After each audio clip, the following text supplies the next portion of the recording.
Hello everyone, just popping on because today BioWare dropped the patch notes for update 721 for Star Wars The Old Republic, so I thought I'd just pop on and we take a look at some of the things that we can expect from this update. Okay, first off, the servers are going to be taken down tomorrow at 7 a.m. Central Time, that's 12 p.m. UTC. Downtime is expected to be about 5 hours. It'll probably go a little longer, usually these things do, and the download is going to be pretty large at 35 gig because we are getting the 64-bit client. Okay, so with that said, let's take a look at some of the highlights from the patch notes.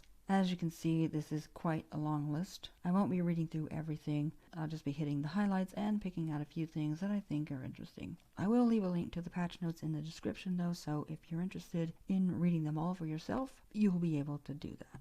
Okay, starting with the highlights. Of course, we're getting PvP Season 2, Piercing the Veil. There's an article linked in the patch notes if you're interested in learning more about the changes to the medals and the rewards coming with the next season. We're also getting Galactic Season 4, A Passage of Peace. This season will grant us a new companion, Amity. He's a Force user on a pilgrimage. We also will have a new reputation track, Messengers of the Cold Moon, and some new rewards including the Mechshaw Hideout. The Mechshaw Hideout, according to earlier information, will cost about 8 Galactic Season tokens and will be about the same size as the fleet penthouses. And they are implementing the credit economy initiative. These are the measures they're taking to hopefully combat inflation. These include the travel cost changes as well as item durability and repair cost changes. They're detailed further on down the list and we'll take a look at them in a minute. And of course, last here we have, as mentioned earlier, the 64-bit client. There are a couple of interesting things here in the general ones as well that I wanted to point out. The game will automatically now boot up in full screen windowed mode. You can change it in the settings. And if anybody is using the very low graphic quality preset, that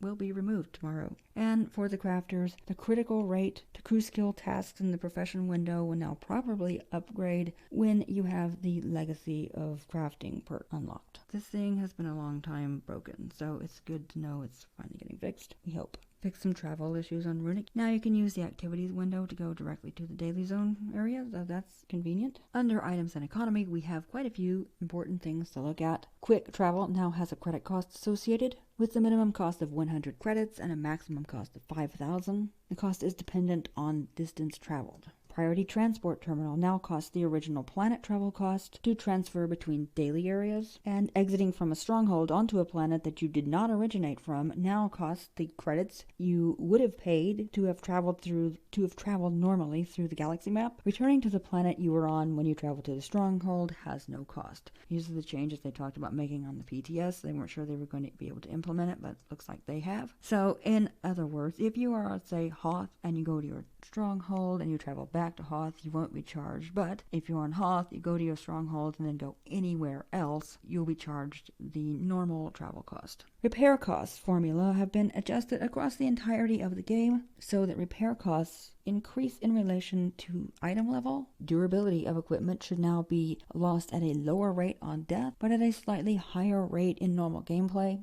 All of these are meant to help combat inflation. They say they're just the beginning, and they're going to be doing more throughout the next few updates. Next, the Master's Datacron now boosts player characters to level 80, up from 70. The armor granted by the equipment bundle has been updated to relevant conquest armor.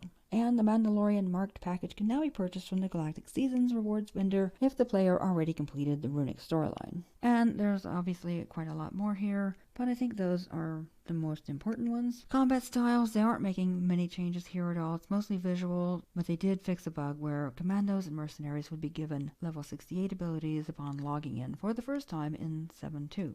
And other missions and NPCs, players can now correctly receive mails from allies after completing Showdown on Runic. We thought this was a bug, but BioWare didn't say anything, so we weren't sure. It's good to know that it was, and that we will finally be getting the mail from that. Torian no longer shows up in Showdown on Runic if he's dead. And fixed the following issue on Runic mission, Relic Hunt Self-Replenishing Stem, corrected an issue that prevented players from advancing from the step Locate the Beast's Nest. I had this issue, so I'm very glad they're fixing it. It was very frustrating and took quite a while to get through this quest because of it. There are a lot of very frustrating bugs on Runic, and it looks like some of them are going to be getting fixed here. That's great. And finally, if you participated on the public test server testing out the Warzone changes, you will receive your Opal Volptilla in the mail with this update.